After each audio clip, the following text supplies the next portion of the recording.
On arrive à la fin.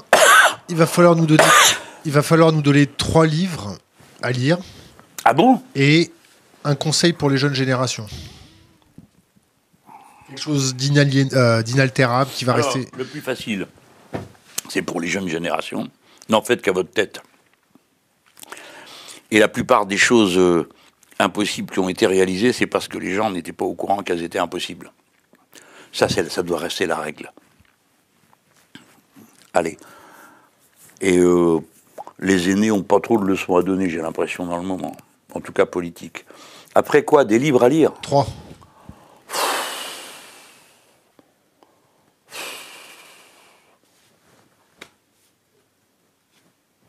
J'ai tellement qui ont rempli ma vie que c'est pas juste de faire ça. Alors 5. Bon, allez, on peut déjà dire d'abord un peu de matérialisme historique. Hein. Alors vous allez aller acheter le bouquin qui s'appelle Socialisme scientifique, Socialisme utopique. Vous enlevez utopique, ça sert à rien, c'est des bastons de l'époque. Socialisme scientifique vous permet de connaître le matérialisme historique, le point de départ. Hein. Bon voilà, j'en donnerai pas d'autres de marxistes parce qu'après je vais me lancer dans des polémiques avec tout le monde. Ça. Après, le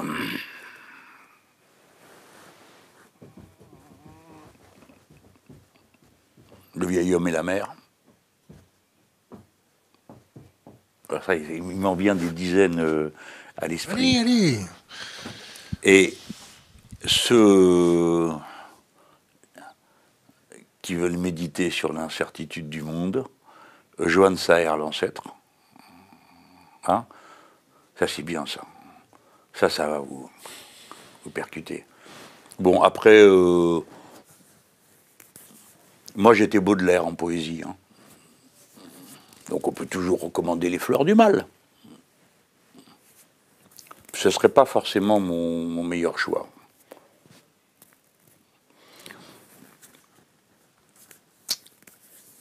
Après toutes ces choses, on a parlé de science-fiction tout à l'heure.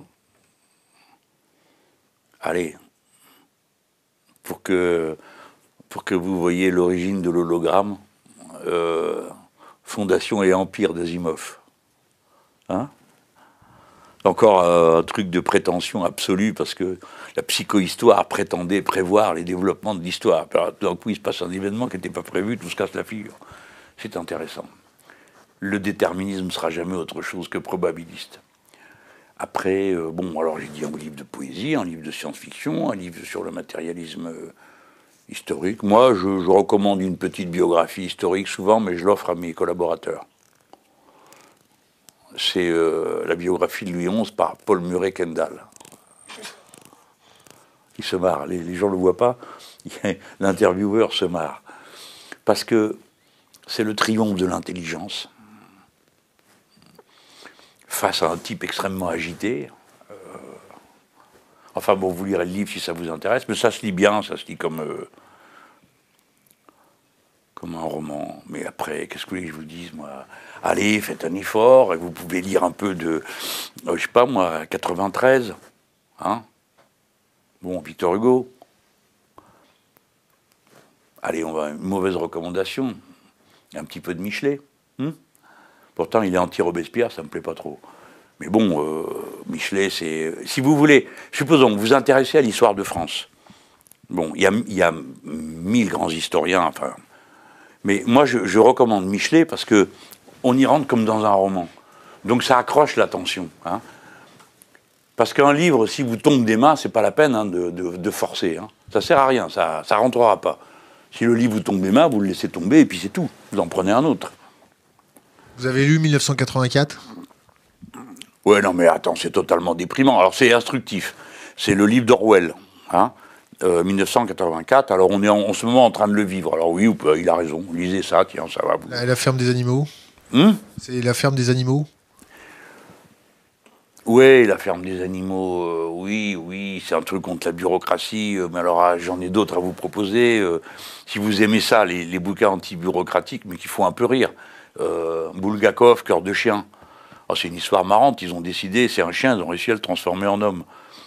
Alors oui, vous voyez le lien. Et bon, le problème, c'est que le gars, il n'y a pas moyen de lui faire quoi que ce soit, et qu'on ne sait pas à quoi l'utiliser, parce qu'il est bon à rien.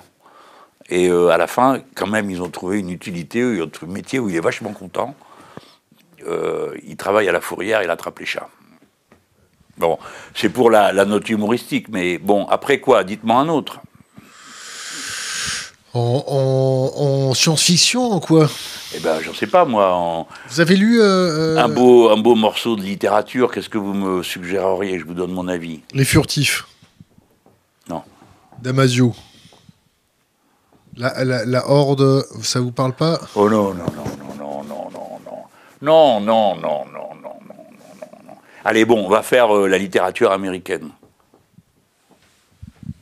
Il y a peut-être des littéraires qui me regardent. Ah bah, il y en a sûrement, c'est une certitude. Ah, il doit sûrement y en avoir. Eh ben, moi, mon auteur américain, c'est Erskine Caldwell. Ouais, La route du tabac. Parce que par rapport à la narration française, il n'y a aucune intériorité. Il décrit de l'extérieur. Il n'y a que moi que ça fait rire, hein, La route du tabac, les gens trouvent ça sinistre.